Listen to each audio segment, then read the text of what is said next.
when the moon defied the crown, but halfway down the aisle, fate intervened. A deafening explosion shattered the cathedral doors.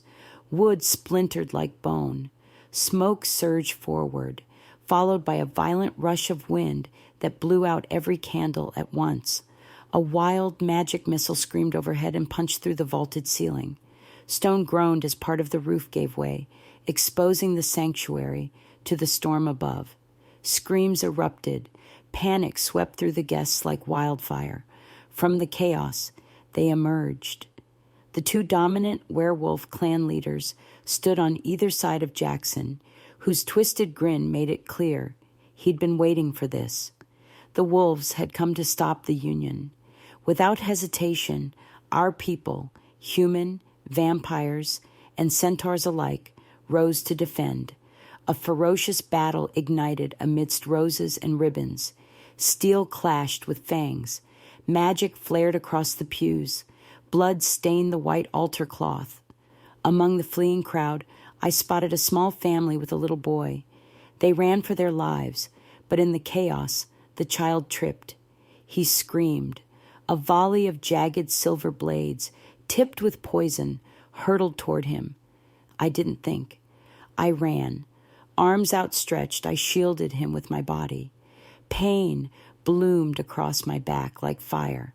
The world tilted. My knees buckled.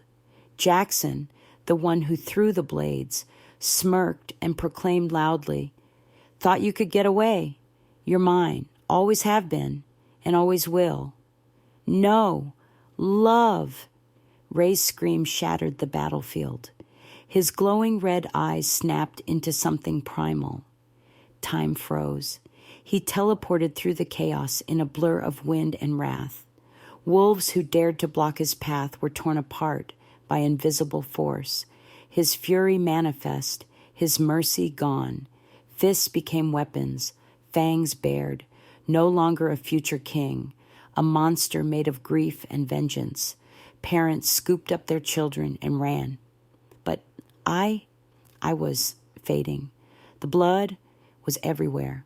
Warm, crimson, endless, soaking through the lace of my wedding gown like a cruel joke. Is this it? Is this how my story ends on the day it was supposed to begin?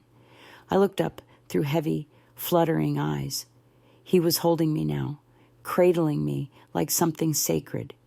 Tears slid down his pale cheeks, vanishing into the rain. Then Jackson spat on the floor, disgust curling his lips. He sneered at Ray, voice venom thick. "You thought you could steal her from me? You're nothing more than a monster, a cursed abomination."